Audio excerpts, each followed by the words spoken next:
What's up, y'all? This is your host, Mr. Omari Abasi. I messed up my own name. Hey, welcome to my show, OA Magazine, and as always, I am here to talk about the shit that just gets on my goddamn nerves. And this week, we got a lot. We got lots to talk about. Number one, as you can tell, I start off this show with Shady Shade by RuPaul, which is in the background.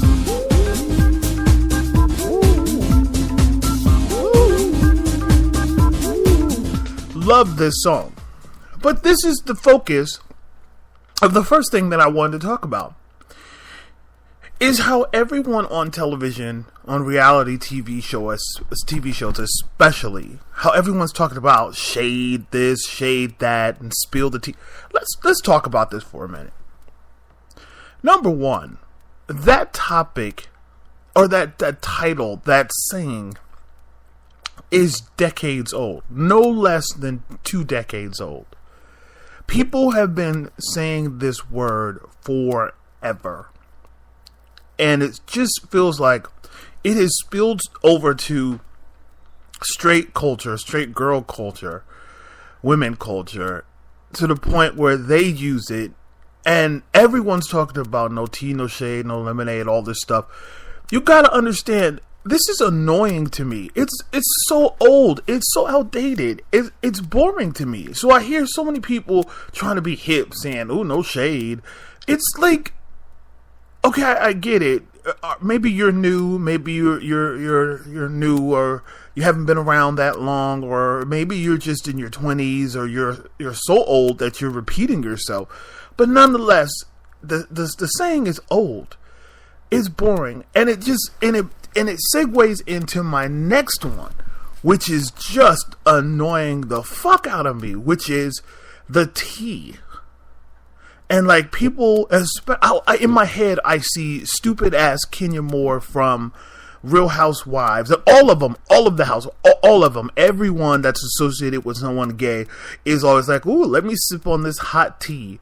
Okay, you guys need to understand, the tea is just as old as shade. Now, the tea is from the 70s, like for real.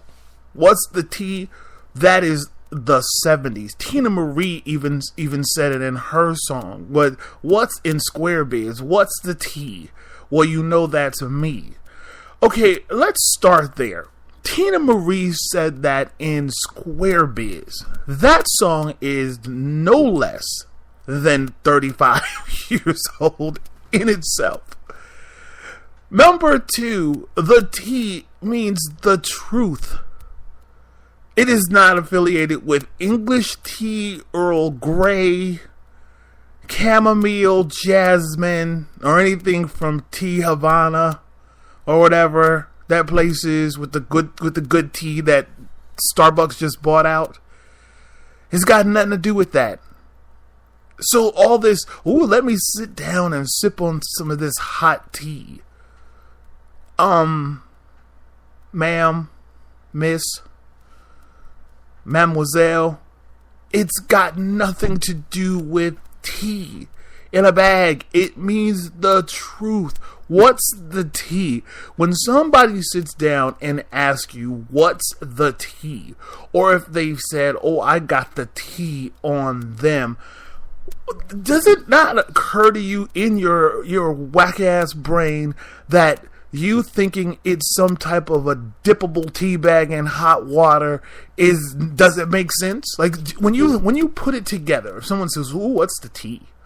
"Oh, girl, give me the tea." Why in your head are you thinking it's coming in a porcelain pot and you're about to enjoy it? That doesn't make sense. It makes no steeping and getting gossip does not make sense.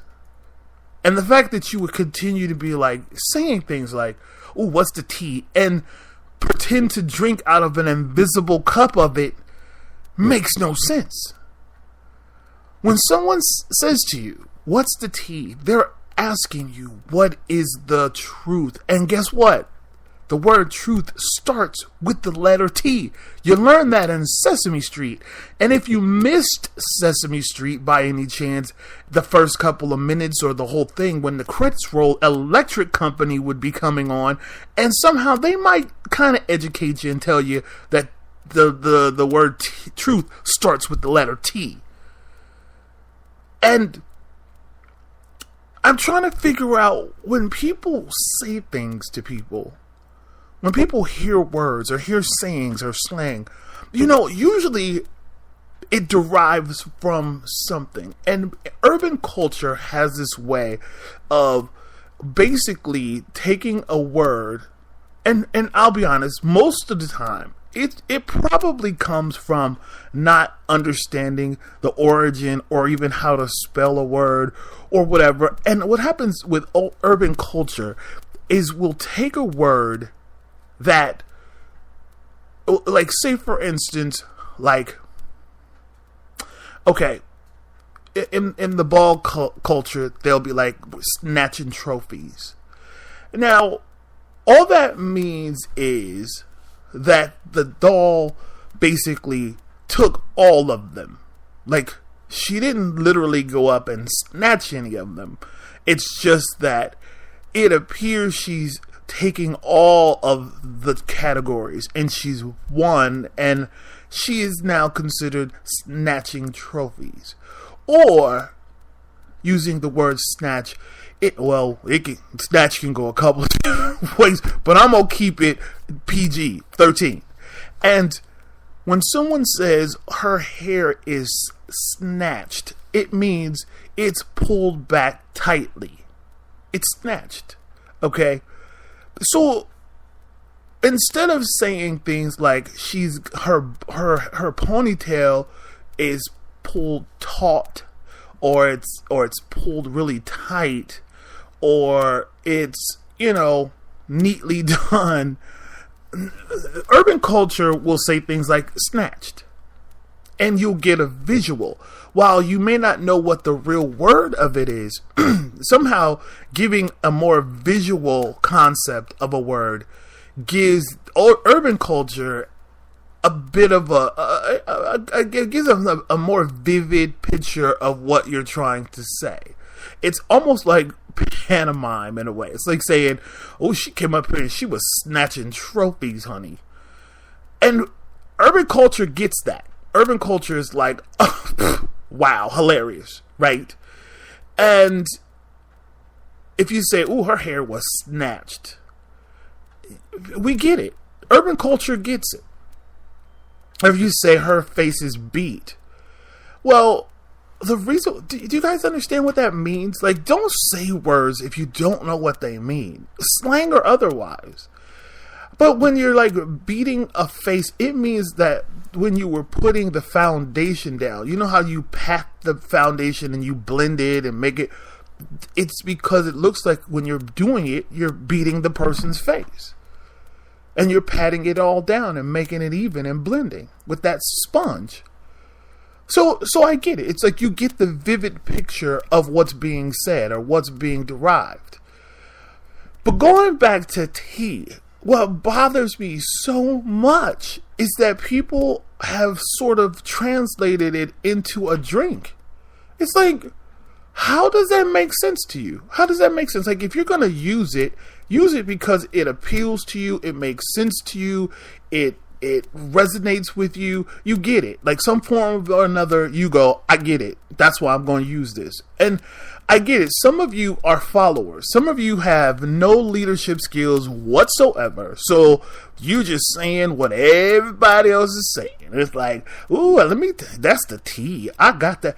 Well, just, since you're going to use it, dummies, and you're using it wrong, I just want to help you understand that when you say the tea, it means the truth. It is not your queen's tea. And if you're going to continue to go out in the world, in social life and social atmospheres, please, when you use your gay vernacular, please stop referring to it with a pinky up in the air and you're drinking something when you're getting gossip. Because it has no relevance to that. That's all I'm saying. That's all I'm saying. And I could be done with that topic. I don't ever have to bring it up again. Because that's what we do here on OA Fagazine, is we bring up faggotry. That's what we do. Let's move on. Let's move on to Tyra and her stank. Tyra stinks. Let's move on to that. Because I just found out that America's Next Top Model is ending. And I'm so happy. Because me and my friend Dawn have been wanting this to end forever. Doesn't mean we don't watch it. Just means we're ready for it to go. And it's like, it's over. And thank God. Like, I feel like Tyra Banks has overstayed her welcome. She's like the relative who said they were going to come to your house for a couple of weeks to get a job, get on their feet. And then she stays for like 3 years, has a baby, raises the child. You ended up going to the store buying diapers for it. Like, you have just basically come into the house, taking it over. You running up the phone bill. Back in the day when we actually had, like, we paid for long distance. Like, she's that relative that has come over, said, oh, I'm only going to stay for a couple weeks till I get me a job. And then, you know, she tells you that she was working at, you know, the store and she didn't like it, so she quit. And then she sit on the sofa for about another month or two before she tries to get another job. And then she ends up getting on, like, government assistance, gets hooked up with some dude, has a baby. And then you sitting up there looking at her as she's pregnant. She asking you to run to the store for her. You cooking for her, you cleaning up, and every once in a while she'll get up and make something and make it feel like she's doing something, you know, popular, and she's not. And then she'll be like, just like, oh, y'all, I ain't got no place to go, so I'm gonna have to raise the baby here. Not asking nobody, just doing it because you ain't gonna put her out, you know. And then finally one day she decides it's time for her to go. And it's not like it's time for her to go and she's excited to move on with her new life. She's mad. Like she has been wronged, that she's been here on your sofa raising her greasy ass monkey baby, you know, around, and you taking care of it, and she's mad and she's leaving. To me, that's how I feel about what Tyra has done to me with America's Next Top Model. I feel like she has just come in and sat on my sofa and just decided to stay. And I have a problem with that, because let's go back for a minute. Back when America's Next Top Model was the bomb, when it had Nigel Barker on it with his fine ass, and it had Jay Alexander with his monkey ass, and he's on there still, you know, still looking orangutan looking, but that's okay. Orangutans have their place in the zoo. It's not a problem with that. So I got no harm in my speech about that. And then you had Jay Manuel with his platinum hair that I'm sure just came off. You had to put white gloves on it to take it off, and then white gloves to put it back on. And then you had Janice, you know, who was nuts, beyond nuts, just nuts, not even comprehensible, just nuts. But she was so nuts that you just watched the show, and it felt, because Jay Manuel knew what he was doing when he was setting up shoots. Like, he knew, and he was the best. And then she decides to fire everybody. It goes from from the UPNs to the CW, which is that'll tell you were on your way out anyway. Let's just keep it real. And so you change up the staff, you get rid of all these people, and then you bring on Andre Talley-Leon or whatever his name is, looking like a monk like, he was so much better when he was mysterious, when you didn't really know what he did, you just knew if he was there, it was about something, you know. And then he started to talk, and you going, ugh, I don't like him, he's got to go. You know, the best decision she's made on the show ever was bringing that Kelly Catrone chick on, because she keeps it honest. She's 100. She's not playing. It's no joke right there. But Tyra wears the worst outfits ever.